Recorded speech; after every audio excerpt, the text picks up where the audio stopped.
Time for Alamogordo Town News on Crazy Radio. I'm Anthony Lucero. When it comes to news here on KALH, weather always comes first.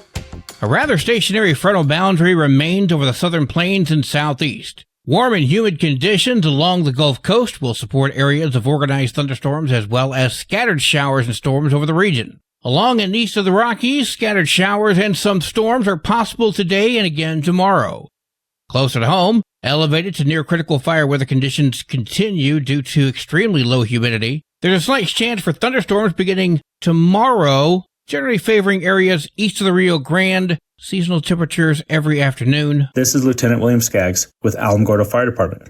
Alamogordo Fire Department urges all residents and visitors to remain vigilant and take extra precautions in light of the current dry conditions and heightened fire dangers. Some key fire safety tips for our community are: avoid using open flames outdoors, including barbecues, fire pits, or any other burning. Always ensure fire rings or barbecue pits are properly managed and avoid using them in windy conditions. Proper disposal of cigarettes. If smoking, make sure to fully extinguish cigarettes and dispose of them in a safe, non-flammable container. Never discard cigarette butts on the ground or in dry areas. Vehicle safety. Avoid parking vehicles on dry grass or areas with tall vegetation, as hot exhaust pipes could spark fires. Be mindful of equipment use. Ensure that lawnmowers, chainsaws, and any equipment that could generate sparks are used with caution and not in windy conditions. Check equipment regularly for safety. Stay informed. Follow local fire restrictions and guidelines, and remain alert to any updates or emergency notifications issued by local authorities. The fire risk in Alamogordo is high due to ongoing dry conditions. Together, we can keep Alamogordo safe. Please stay alert and practice fire safety at all times. We'll have another look at the weather following this news. This is Range Control with roadblock information.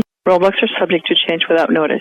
Highway 70, Highway 380, Owen Road, Nike Avenue, War Highway, and El Paso Gate are scheduled to remain open all day. There are no scheduled internal roadblocks. The Board of County Commissioners is having a special meeting this morning at 9 a.m., while the Alamogordo City Commission is having a regular meeting this evening at 6:30. The campfire has now grown to 720 acres and 4% contained. Fire crews reported minimal spread yesterday as most of the updated acreage burned on Sunday. Helicopters continue to make targeted water drops on hot spots, and fire crews worked to remove burning material. The fire has damaged 3 historic structures at Fort Stanton itself and another outbuilding in the area. The Flume Fire just west of Ruidoso and the Palmer Tank Fire southwest of Ruidoso are now both fully contained. The Alamogordo White Sands Regional Airport Open House takes place on May 31st from 10 until 2. Free entry, planes on display, food trucks, and a whole lot more. Water restrictions are in full effect. We heard from Tularosa Mayor Debbie Cooksey. Even numbers, water Tuesdays, Thursdays, and Saturdays. Odd numbers, water Wednesdays, Fridays, and Sundays. No watering on Mondays. The city of Alamogordo has a nearly identical watering plan in place as well. The Alamo Senior Center Home Delivered Meal Program is in need of volunteer drivers. They need people to deliver nutritious meals to the homebound, provide friendship, independence, and dignity. There is mileage reimbursement available, and we're only talking about an hour and a half a week. If you have any questions, 575-439-4150. News from around the state in just a moment. This is Alamogordo Town News on Crazy Radio. I'm Anthony Lucero. Hi, it's me, here to tell you about AlamogordoTownNews.org. This is Otero County's #1 source for local news, sports, and community. Quite frankly, AlamogordoTownNews.org is the big LES news service online. AlamogordoTownNews.org is a Second Life Media affiliated company. From basic to advanced computer repairs, it's Galactic Geeks PC Repair.com. Local business owned and operated by Greg Gutierrez. Available for on-site work from 9 to 6 daily. Installations, upgrades, even virus repair. For information, email Greg at GalacticGeeksPCRepair.com. Google IT support, professionally certified. Directory Plus is the right size book. It's the book if you need a phone book. That's what just one person has to say about Directory Plus. With its red cover, features, colorful yellow pages, and lots more, it's no wonder people all over use Directory Plus. It has so much more information. You can cross-check phone numbers or addresses or pretty much anything. Look on the plus side, Directory Plus. I'm a big fan of Directory Plus. The body of a missing airman assigned to Kirtland Air Force Base was recovered from Elephant Butte Lake yesterday. The Air Force says the airman went missing on Saturday evening. Officials are withholding the name of the deceased until next of kin notification has been completed.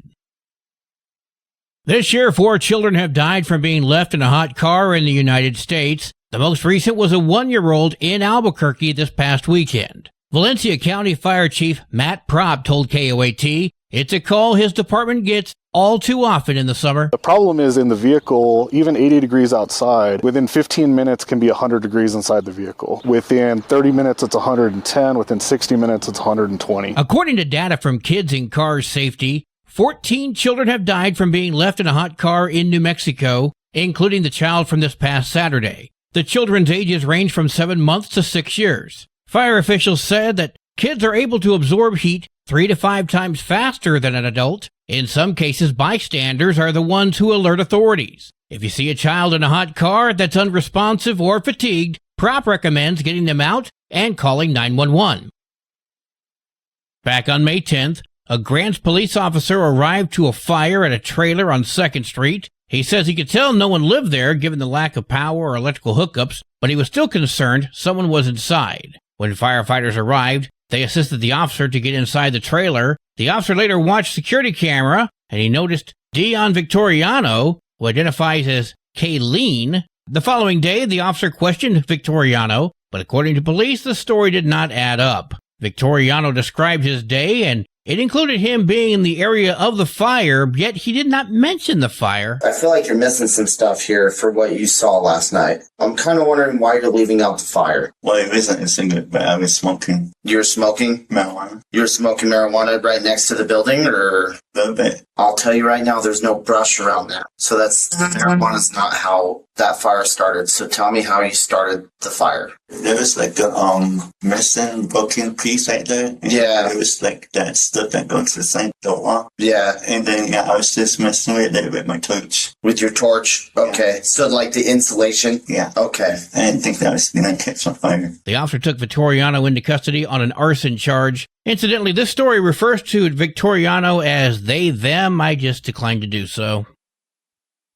A federal judge has acknowledged just how complex a case may be against a man accused of setting 2 high-profile fires in New Mexico. The FBI says Jamison Wagner set fire to a Tesla showroom at the Santa Ana Pueblo in February, and then another at the entrance of the Republican Party of New Mexico headquarters in Albuquerque. When investigators searched Wagner's home, they found devices that prosecutors claim will take a lot of time and resources to fully investigate. Because of that, they filed a motion requesting for the case to be labeled as complex. The judge approved that request, meaning both sides will have more leeway when it comes to the Speedy Trial Act.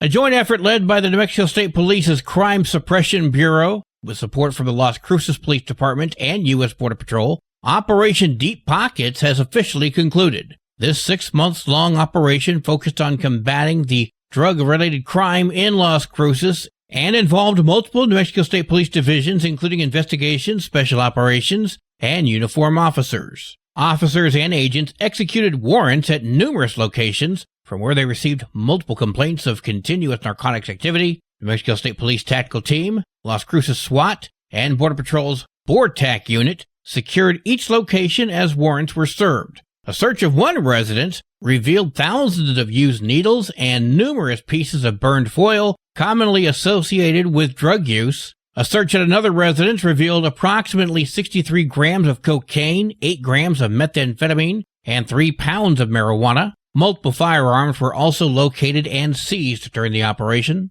The operation's mission was defined by collaborative efforts between the agencies and their direct responses to community concerns. The impact was felt immediately throughout the neighborhood as residents approached officers and expressed their gratitude for cleaning up the community.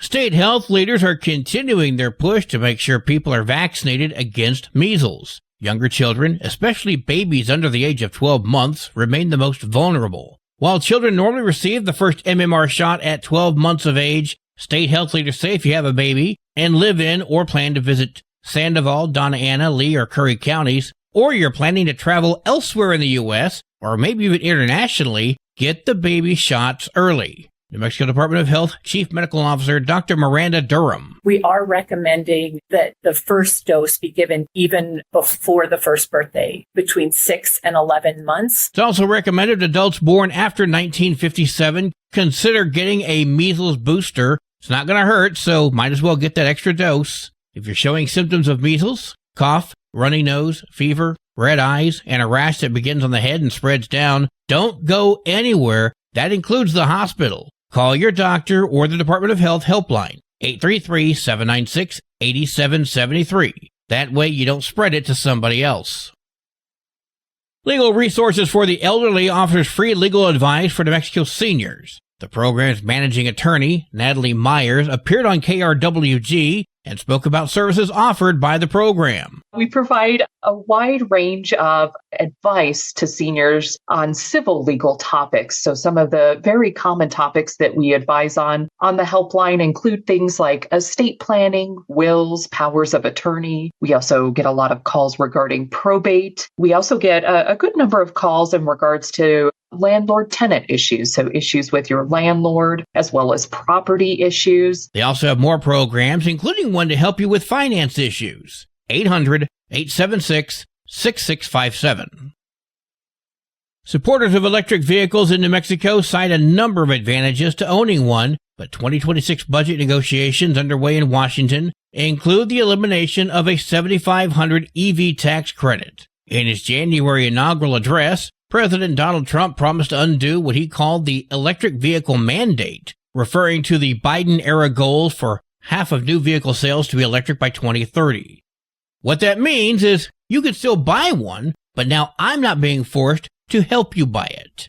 Roz Brown has a story. Electric Vehicle Association Board of Directors member John Hyam wonders if this will cause potential buyers to back away. It's not going to kill the electric vehicle.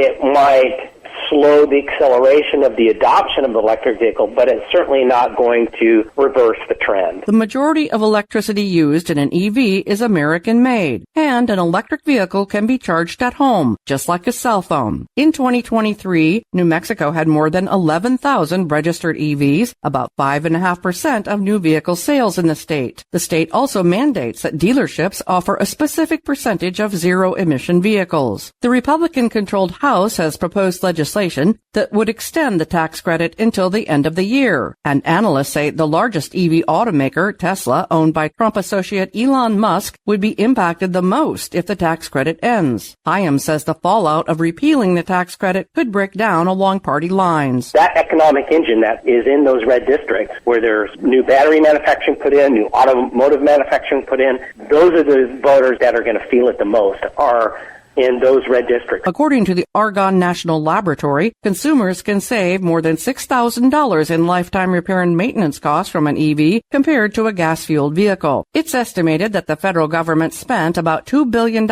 in advance point-of-sale EV tax credit payments in 2024. I'm Roz Brown reporting. I wonder if DOJ performed an audit on that. Another tornado touchdown occurred yesterday. That's 2 in 2 days. Will the land of enchantment hit the trifecta today? Yesterday's was near San Pablo. That's about 12 miles southwest of Las Vegas. The National Weather Service has not confirmed that tornado yet, but looking at the images submitted, yeah, it's clearly a tornado. No damage or injuries were reported. Your Crazy Radio spot-on weather forecast for the Tularosa Basin today calls for sunny skies. Partly cloudy tonight, winds gusting up to 18 miles per hour. Mostly sunny tomorrow with a 50% chance of showers and storms. Your high today in the basin, 90. Low tonight of 59. High tomorrow, 88 degrees. In Cloudcroft, sunny skies today with a 20% chance of showers and storms. Winds gusting up to 20 miles per hour. Partly cloudy tonight with a 20% chance for showers and storms. Winds gusting up to 22. Mostly sunny tomorrow with a 70% chance of showers and storms. Winds gusting up to 21. Your high today in Cloudcroft, 68. Low tonight of 43. High tomorrow, 66 degrees. Local breaking news can be found on our website, alamogordotownnews.org, and you can learn more about Crazy Radio by visiting kalhradio.org. Also check out the Crazy KALH Radio YouTube channel. That's where we post our daily newscasts, complete interviews, and other information which concerns everyone in the Tularosa Basin. Be sure to give this video a like and subscribe to our channel if you've not done so already. That way you too can remain informed of the goings-on in the Tularosa Basin. And that concludes this Tuesday edition of Alamogordo Town News on Crazy Radio. I'm Anthony Lucero.